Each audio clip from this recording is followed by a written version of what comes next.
नमस्कार। आज आलोचना करवा एल शेप प्लॉट रो माने प्रैक्टिकल से देखिबा। जदि आपनक प्लॉट एल शेप रे अछि तबे यार वास्तु केमती काम करे, यार ब्रह्मस्थान केउठी के आसीबो, एठी केतेटा ब्रह्मस्थान काम करिवो, एठी कोन समस्या आसीबारे कोन समस्या नाही, या ऊपर टोटल आलोचना करवा। एल शेप प्लॉट रे वास्तु केमती करा जाय।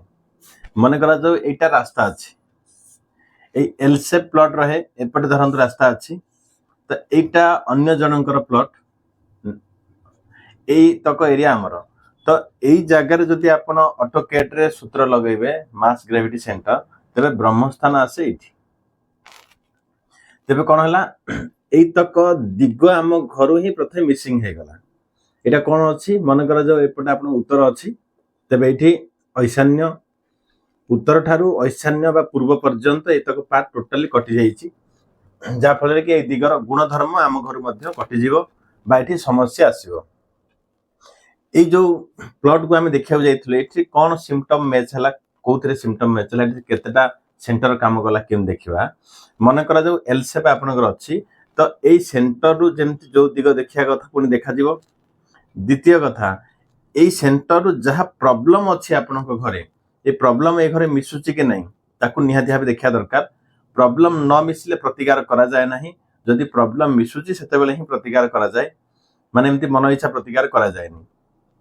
एल शेप प्लॉट रे प्रथमे हमर ईशान्य पट कटि गला तो ईशान्य कोन वास्तु पुरुषर मुंडो जागा बा ब्रेन जागा, उत्तर दिग होची अपॉर्चुनिटी जागा। तो ए घरे वास्तु पुरुषंकर मुंडो एरिया ही प्रथमे कटि गछि बा खराब रे अछि बा ए जागा हमर नाही घरे कट अछि। तबे सेठी से घरे आछि मानसिक समस्या आछि, मानसिक विकृति आछि, मानसिक रोग आछि एवं आकस्मिक दुर्घटना मध्ये आछि। तबे ए भलिया सब बड़ समस्या एठी आसे जेहेतु ईशान्य कोण ए घरे कटि जाइछि।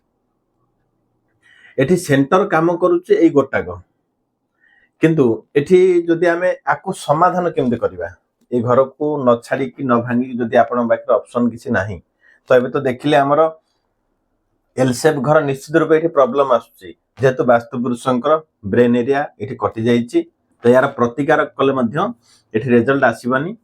इन जनरली जेहेतु एटा जल तत्वर दिग हठात तांको परामर्श दिया गला एई पार्ट रु धरि कि एपट एरिया पर्यंत आकु एटा जल तत्वर दिग, तेनु करे आकु ब्लू कलर बा white colour blue colour set करिया पई तांको परामर्श दिया गला।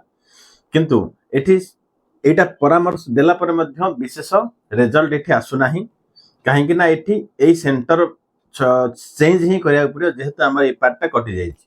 एठी सेंटर चेंजिंग कले केमती आसीबो, धरंतु आमे एई जागा रे आमे वास्तु प्रतिकार द्वारा आकु भाग कर देले तो एई टोटली एरिया रो गोटे सेंटर आसीबो एवं एई पार्ट रो आ गोटे सेंटर आसीबो एठी। तो याकु मध्य करिकि मैचिंग करिकि देखिबा। चलन देखिबा जेमिति एतक पार्ट को ही वर्तमान निया जाइछि एठी। एतक सेंटर बाहर कले सेंटर एठी आसी गला, तबे हमर ईशान्य भी कटिलानी उत्तर भी कटिलानी, आम घर पॉजिटिव हे गला। तो एई जगह सेंटर चेंज कले हमर एंट्रेंस भी भलो मिलला, टॉयलेट भी भलो दिगे आसी गला। तबे एई जगह पॉजिटिव किछि मात्रा रे हला बा रिजल्ट किछि मात्रा रे आसिला।